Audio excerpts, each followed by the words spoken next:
The government has a guest worker program, in fact, several of them, but you wouldn't know that listening to either President Bush or the Democratic leadership of the Senate. In fact, the United States government issues some 80 different types of visas and administers a half-dozen guest worker programs right now. As the Senate considers expanding the guest worker programs, critics fear it will only offer employers even greater incentive to bypass American workers in favor of cheap foreign labor, further driving down wages and working conditions for Americans. Christine Romans has our story. There are a half-dozen guest worker programs meant to fill U.S. labor shortages with foreign labor. In this grainy seminar video posted on the file-sharing site YouTube, a Pittsburgh law firm on how to use loopholes to ensure foreign workers can get the jobs instead of Americans. And our goal is clearly not to find a qualified and interested U.S. worker. The Programmers Guild, a high-tech worker advocacy group, spliced together several minutes of footage, including an apparent how-to for meeting minimum requirements for advertising a job.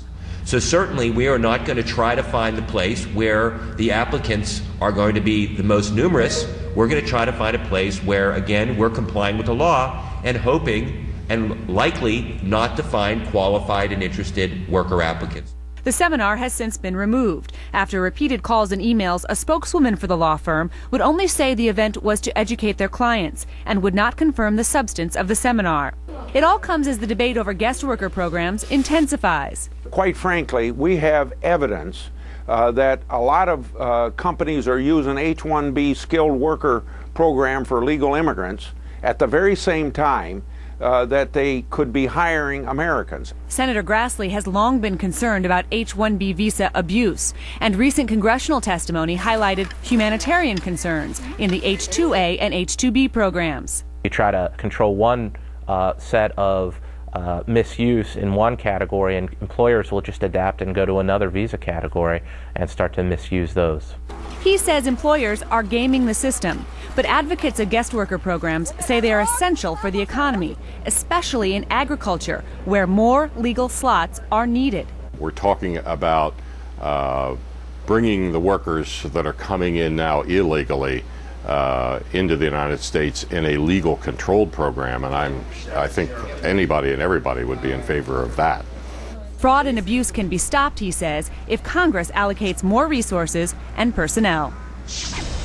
And now the Senate is considering revamping the entire system, giving Z visas for workers already in the country illegally and Y visas for those who want to come. But worker advocates fear a new system will only mean a new generation of loopholes, Lou.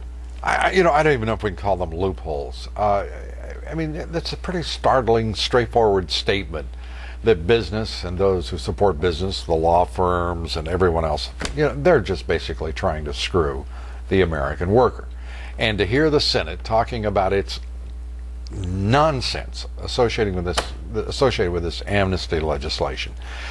Couple of little facts: that Bill Gates wanting unlimited H-1B visas, the president saying you've got to have a guest worker. The most tortured logic to come from the president's mouth, I think, is we can't secure a border without a guest worker program. No one can construct any kind of reason from that statement. But there are two facts that people keep forgetting. 7 out of 10 visa requests under the H-1B program come from Indian companies in the United States to provide employees to outsource to American companies and reduce wages. And the other little minor item, which is supposed to be high-skilled jobs, 4 out of 5 jobs under the H-1B program are level 1 jobs, not level 4, i.e. low-skilled jobs, not high-skilled jobs. I mean, these are Americans trying to screw American workers, and it's just as plain, straightforward. And can anyone convince any of us that the President of the United States and this Senate, with this sham amnesty program, isn't aware of these facts? Senators Grassley and Dick Durbin have actually sent a letter to the government. They've been asking some hard questions about the H-1B program and fraud and trying to make sure that any kind of loopholes are closed, so we'll see how far they can get. Well, Durbin's supporting amnesty. Grassley is opposed to it. So 50% shot of some reason prevailing, at least in that instance, perhaps higher if we see any kind of semblance of character and honesty in the Senate in the weeks ahead, days and weeks ahead. Christine, thanks for the illuminating report. Christine Romans.